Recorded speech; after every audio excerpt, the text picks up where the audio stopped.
Explanation पसंद आए तो वीडियो को लाइक और चैनल को सब्सक्राइब जरूर करें। मूवी स्टार्ट होती है और हम रोजी नाम की एक लिटिल गर्ल को देखते हैं जो ब्लैंकेट नाम की कैट के साथ घर जा रही थी। तभी उन्हें एक स्ट्री कैट नजर आती है जो कि सर्दी से कांप रही थी और वो उसे भी अपने साथ घर ले आते हैं। अब वो लोग वहीं रहने लगे थे। वो उस घर में मौजूद विंडो से बाहर का नजारा कर लिया करते थे। क्योंकि वो बाहर नहीं जाते थे इसलिए उन्हें बाहर की दुनिया के बारे में जानने की बहुत क्यूरियोसिटी थी। उस स्ट्री कैट ने एक लॉकेट पहना हुआ था। वो उस लॉकेट को ब्लैंकेट को दे देता है। एक दिन वो स्ट्री कैट टाउन के तमाम कैट्स को घर ले आता है। रोजी जब घर आती है तो उसे बहुत गुस्सा आता है और वो तमाम कैट्स को उस स्ट्री कैट के साथ बाहर निकाल देती है। ब्लैंकेट भी उनके साथ ही चला जाता है। कुछ रोज के बाद रोजी को ब्लैंकेट बाहर नजर आता है जो कि ठंड से कांप रहा था। उसके बाद ब्लैंकेट रोजी को कभी भी छोड़ कर नहीं जाता। अब हम कुछ सालों के बाद का सीन देखते हैं। ब्लैंकेट अब बड़ा हो चुका था और उसका बेटा भी था जिसका नाम कैप है। वो भी उस कमरे में खेल खेल कर तंग आ चुका था और विंडो के पास बैठकर बाहर की दुनिया देखा करता था। उसे भी बाहर की दुनिया देखने का बहुत शौक था और वो अपने डैड से बाहर की दुनिया के बारे में मालूम करता रहता था। लेकिन ब्लैंकेट हमेशा उसे बाहर जाने से मना करता था और वो उसे बाहर की दुनिया के बारे में बताता था कि बाहर की दुनिया बिल्कुल भी अच्छी नहीं है और वहाँ जाना बिल्कुल बेकार है। अब हम देखते हैं कि रोजी उनके कमरे में एंटर होती है और वो अपने साथ एक पैरट लेकर आई थी। उसका नाम मैक था। कैप उसके पास दौड़ कर आता है और उससे बाहर की दुनिया के बारे में मालूमात लेने लगता है और उससे कहता है कि तुम तो बाहर से आए हो, मुझे बताओ कि बाहर की दुनिया कैसी है। मैक कहता है कि उसने भी कुछ खास नहीं देखा इसलिए वो कुछ ज्यादा नहीं बता सकता। तो ब्लैंकेट उसे बताता है कि उसने एक बार बाहर की दुनिया देखी है और ये जो सामने बाहर नजर आ रहा है उसके दूसरी तरफ एक पिचटोपिया नामी जगह है और वहाँ पर सिर्फ सारे कैट्स रहते हैं और वो जगह एक पैराडाइज जैसी है। वो कैप को ये भी बताता है कि उसके गले में डला हुआ लॉकेट उसे पिचटोपिया तक ले जा सकता है। अब हम रात का सीन देखते हैं और कैप ब्लैंकेट से पूछ रहा था कि आपने एक मर्तबा एक ओल्ड कैट का जिक्र किया था जो कि यहाँ पर रहा करता था, तो क्या अब वो भी पिचटोपिया जा चुका है? और फिर वो अपनी मॉम के बारे में पूछता है कि कहीं मेरी मॉम भी पिचटोपिया तो नहीं चली गई और कहीं वो मेरा इंतजार कर रही हो। और वो ब्लैंकेट को बताता है कि वो यहाँ रहते रहते बोर हो चुका है और अब वो यहाँ से निकलना चाहता है और वो एक कमरे की जिंदगी से आजिज आ चुका है। नेक्स्ट डे जब रोजी बाहर जाने लगती है तो वो भी चुपके से बाहर निकल जाता है, लेकिन रोजी उसे देख लेती है और दोबारा से घर के अंदर बंद कर देती है। लेकिन अब वो हर हाल में बाहर जाना चाहता था। अब वो खिड़की से कूदकर बाहर जाने की ट्राई करता है, लेकिन इससे पहले कि वो गिरकर मर जाता ब्लैंकेट और मैक आकर उसे बचा लेते हैं और वो उसे कहता है कि तुम एक एनिमल हो ना कि बर्ड और तुम उड़कर यहाँ से नहीं जा सकते। फिर वो उसे उसकी मॉम के बारे में कुछ बताने की कोशिश करता है, लेकिन पता नहीं क्या सोचकर वो खामोश हो जाता है। लेकिन अब कैप उसके पीछे पड़ जाता है और वो अपनी मॉम के बारे में पूछना शुरू कर देता है और कहता है कि मेरी मॉम कहाँ है और वो मुझसे मिलने क्यों नहीं आती। ब्लैंकेट उसे बताता है कि उसकी मॉम पिस्टोपिया में है और हम उनसे मिलने नहीं जा सकते। ब्लैंकेट को ऐसा लगता था कि कैप को मिसगाइड करके वो उसे पिस्टोपिया जाने से रोक लेगा, लेकिन अब तो कैप पिस्टोपिया जाने के लिए और ज्यादा एक्साइटेड हो जाता है और वो अपने रूम में उड़ने वाले गैजेट्स बनाने लगता है और एट लास्ट वो एक फ्लाइंग गैजेट बना लेता है और उसके जरिए से उड़कर बाहर चला जाता है और अब वो फाइनली आसमान में उड़ रहा था। ब्लैंकेट और मैक उसे हैरान होकर देख रहे थे और कैप पहाड़ के उस तरफ पिचटोपिया की तरफ जा रहा था। अब ब्लैंकेट को होश आ जाता है और वो मैक से कहता है कि हमें हर कीमत पर कैप को बचाना होगा और अब वो दोनों भी एक कपड़े की मदद से उड़ते हुए बिल्डिंग से नीचे आ जाते हैं और ब्लैंकेट कैप के ऊपर नजर रखते हुए उसकी तरफ दौड़ने लगता है। लेकिन ये क्या, कैप तो तेजी से आसमान में उड़ता हुआ उनकी नजरों से ओझल हो चुका था। दूसरी तरफ हम कैप को देखते हैं जो कि पार्क में लैंड करता है। अब यहाँ हम ब्लैंकेट को देखते हैं जो कि एक लड़की की तरफ आ रहा था क्योंकि उस लड़की ने कैप की तस्वीरें लैंडिंग के टाइम पर खींच ली थी। वो दोनों उस लड़की के पीछे जाते हैं ताकि वो कैप के बारे में जान सके कि वो आखिर है कहाँ। उस पार्क में उसे बहुत सारे एनिमल्स के ग्लास स्टैचू नजर आते हैं और वो बहुत हैरान होकर उनको देख रहा था कि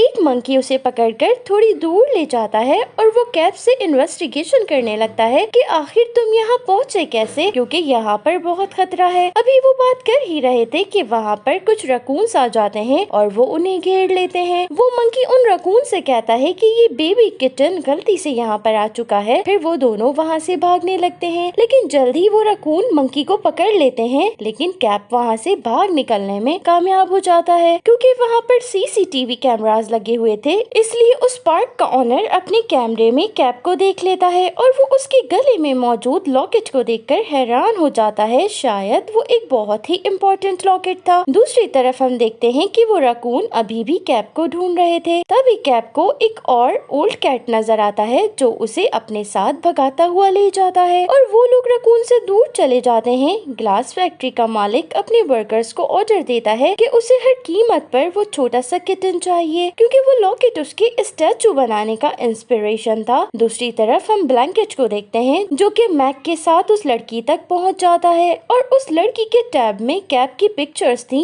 मैक उससे टैब झपट कर उड़ने लगता है, लेकिन कुछ सीगल उससे टैब झपट लेते हैं और इसी खींचातानी में टैब पानी में गिर जाता है। मैक ब्लैंकेट से कहता है कि परेशान मत हो, मैंने देख लिया है कि कैप ने कहाँ लैंड किया था। दूसरी तरफ वो ओल्ड कैट कैप को अपने साथ अपने घर ले आती है और पूछती है कि तुम यहाँ क्यों आ गए। कैप उसे बताता है कि वो पहाड़ों के पीछे मौजूद पिस्टोपिया की तरफ जा रहा है और उस जगह के बारे में उसके डैड ने उसे बताया है। अभी बात चल ही रही थी कि वो रकून कैप को तलाश करने वहाँ आ जाते हैं। ओल्ड कैट उसे छुपा देती है और रकून्स को डिस्ट्रैक्ट करती है कि यहाँ कोई छोटा किटन नहीं है और वो उस एरिया को एग्जामाइन करके वहाँ से चले जाते हैं। दूसरी तरफ हम ब्लैंकेट और पैरेट को देखते हैं जो माउंटेन्स की तरफ जा रहे थे। सीन कैप की तरफ शिफ्ट होता है जहाँ वो ओल्ड कैट से पूछ रहा था कि यहाँ वाकई कोई पिस्टोपिया नामी जगह है, जिस पर ओल्ड कैट बताता है कि उस रिवर के नीचे से होते हुए एक रास्ता पिस्टोपिया की तरफ जाता है, पर वहाँ जाना खतरे से खाली नहीं। वो ये भी बताता है कि वो जो लॉकेट पहना हुआ है वो उसने ही कैप के डैड को दिया था। कैप ये सुनकर बहुत एक्साइटेड हो जाता है और वो कहता है कि जब मेरे डैड को पता लगेगा कि मैं आपसे मिला हूँ तो वो भी बहुत एक्साइटेड होंगे। नेक्स्ट डे कैप फिर से उस ग्लास फैक्ट्री की तरफ जाता है और वहाँ का रेस्पिरेटरी सिस्टम यूज करते हुए उस रिवर के नीचे जाता है ताकि मालूम कर सके कि वहाँ पर पिस्टोपिया जाने का रास्ता मौजूद है भी कि नहीं। वहाँ उसे एक रास्ता नजर तो आता है जहाँ पर फिशेस जा रही थी, लेकिन वो उन्हें आते हुए नहीं देख पा रहा था। तो वो ख्याल करता है कि यही पिस्टोपिया जाने का रास्ता होगा। इतने में ग्लास फैक्ट्री के वर्कर्स वहाँ पर आ जाते हैं और जब वो रेस्पिरेटरी मशीन को ऑन देखते हैं तो उन्हें महसूस होता है कि कुछ न कुछ गड़बड़ जरूर है। इसलिए वो उस पाइप को खींचना स्टार्ट कर देते हैं। ऊपर आने पर उन्हें पता चलता है कि ये तो कैप था, इसलिए वो उसे पकड़ लेते हैं। दूसरी तरफ हम ब्लैंकेट और मैक को देखते हैं और वो भी उस पार्क तक पहुंच गए थे। रकून्स उनका भी पीछा करने लगते हैं, लेकिन वो ओल्ड कैट उन्हें भी बचा लेता है। अब हम दूसरी तरफ कैप को देखते हैं जहाँ फैक्ट्री का मालिक उसके गले में वो लॉकेट तलाश कर रहा था, लेकिन कैप वो लॉकेट उतार कर ओल्ड कैट के पास रखवा चुका था। वो कैप के गले में लॉकेट ना देखकर बहुत गुस्सा होता है और वो कैप को केज में बंद करवा देता है। कैप वहाँ पर और एनिमल्स को भी केज में बंद देखता है। उसे वहाँ पर वो बंदर भी नजर आता है जो उसे पार्क में मिला था। वो बंदर कैप को बताता है कि हर मंथ की लास्ट डेट को इस फैक्ट्री का मालिक एक एनिमल को यहाँ से ले जाता है और फिर उसका मोल्ड बनाता है ताकि वो पार्क के लिए एक नया ग्लास स्टैचू तैयार कर सकें। और आज मंथ का लास्ट डे है। दूसरी तरफ हम ब्लैंकेट को देखते हैं जो उस ओल्ड कैट के साथ काफी इमोशनल हो रहा था। उसे वहाँ पर कैप का लॉकेट भी मिलता है और वो कैप को बचाने के लिए फैक्ट्री की तरफ निकल पड़ता है, लेकिन उसे इलेक्ट्रिक शॉक लग जाता है जिससे वो गिर पड़ता है। दूसरी तरफ हम फैक्ट्री के मालिक को देखते हैं जो अपने वर्कर्स को ऑर्डर देता है कि आज रात तमाम एनिमल्स का एक एक करके मोल्ड तैयार किया जाए और आज उसका इरादा बहुत सारे स्टैचू बनाने का है। इतना कहकर वो वहाँ से चला जाता है। दूसरी तरफ ब्लैंकेट उस ओल्ड कैट को बताता है कि जब कैप बहुत छोटा सा था तो उसकी मॉम की डेथ विंडो से नीचे गिरने की वजह से हो गई थी, लेकिन उसने ये रियलिटी कैप को नहीं बताई और उससे झूठ कहा कि उसकी मॉम पिस्टोपिया गई है और अब उसे अफसोस हो रहा है कि उसे ऐसा नहीं करना चाहिए था। मैक कहता है कि मैं कैप का पता लगा कर आता हूँ कि वो इस वक्त कहाँ है। एट लास्ट वो कैप को ढूंढ लेता है और उसके पास जाकर उसे बताता है कि वो जल्द ही उसे यहाँ से निकालने आएंगे। अब मैक ब्लैंकेट को आकर बताता है कि फैक्ट्री ऑनर ने कैप को एक केज में बंद करके रखा हुआ है। अब वहीं हम रकून्स को देखते हैं जो उनके घर की दोबारा से तलाशी लेने आए थे। रकून्स को देखकर ब्लैंकेट और मैक जल्दी से छुप जाते हैं और वो रकून ओल्ड कैट से कहते हैं कि तुम हमें सीधी शराफत से वो लॉकेट दे दो और अगर तुम इज्जत से वो लॉकेट हमारे हवाले कर दोगे तो हम कैप कैप, मैक और ब्लैंकेट को जाने देंगे। रकून्स के जाने के बाद ब्लैंकेट वो लॉकेट अपने गले से उतारता है और उसे ओल्ड कैट के हवाले कर देता है और कहता है कि तुम ये लॉकेट उनके हवाले कर दो और तुम हमारी खातिर अपने लिए मुश्किलें पैदा मत करो, मैं अपने बेटे को खुद ही आजाद करवा लूंगा। अब वो मैक को लेकर उस फैक्ट्री पहुंच जाता है। वहाँ का नजारा देखने लायक था क्योंकि उसके सामने कैप को भट्टी में डाल दिया जाता है। ब्लैंकेट ये देखकर वहाँ से चला जाता है क्योंकि उसे लगता है कि उसका बेटा मारा गया, लेकिन दूसरी तरफ हम देखते हैं कि कैप किसी न किसी तरह खुद को बचा लेता है और वहाँ से निकल आता है और अपने डैड को आवाज़ें देने लगता है। लेकिन दूसरी तरफ हम देखते हैं कि ब्लैंकेट और मैक को वो रकून्स पकड़कर गाड़ी में ले जाते हैं। कैप ये सब देख लेता है, वो भी उस गाड़ी के पीछे पीछे दौड़ने लगता है। इतने में ओल्ड कैट भी वहाँ आ जाता है और वो उसे समझाता है और बताता है कि उसकी मॉम पिस्टोपिया में मौजूद नहीं है और उनकी तो कई सालों पहले डेथ हो चुकी है। कैप ये सुनकर अपसेट हो जाता है। फिर उसके बाद वो लोग ब्लैंकेट और बाकी तमाम एनिमल्स को छुड़ाने का प्लान बनाते हैं। रकून ब्लैक कैट से उस लॉकेट के बदले में ब्लैंकेट को छोड़ने की डील करता है। दूसरी तरफ ब्लैंकेट को देखते हैं जिसकी खुशी कैप को जिंदा देखकर देखने लायक थी। ब्लैंकेट के आजाद होते ही ओल्ड कैट उस रकून को धोखा दे देता है और वो रकून से तमाम एनिमल्स को फ्री करने का कहता है। तमाम एनिमल्स के फ्री होते ही कैप उन एनिमल्स को एक बड़े से स्टैचू में बिठाकर नदी के अंदर उतार देता है। फैक्ट्री ओनर उन्हें रोकने की कोशिश करता है, लेकिन वो लोग किसी न किसी तरह बच निकलते हैं और नदी के नीचे से होते हुए पिस्टोपिया पहुंच जाते हैं। वहां पहुंचकर वो हैरान रह जाते हैं। वहां का नजारा देखने लायक था। वो बेहद हसीन जगह थी और बिल्कुल जन्नत जैसी थी। वहां पर बेशुमार कैट्स मौजूद थे जिनके साथ कैप खूब खेलता है। ब्लैंकेट भी उसे नहीं रोकता और खूब खेलने देता है, लेकिन जैसे ही रात होती है तो कैप को बहुत अकेलापन महसूस होता है और उसे रियलाइज होता है कि यहाँ पर कोई भी उसका अपना मौजूद नहीं है जिसके साथ वो रह सके।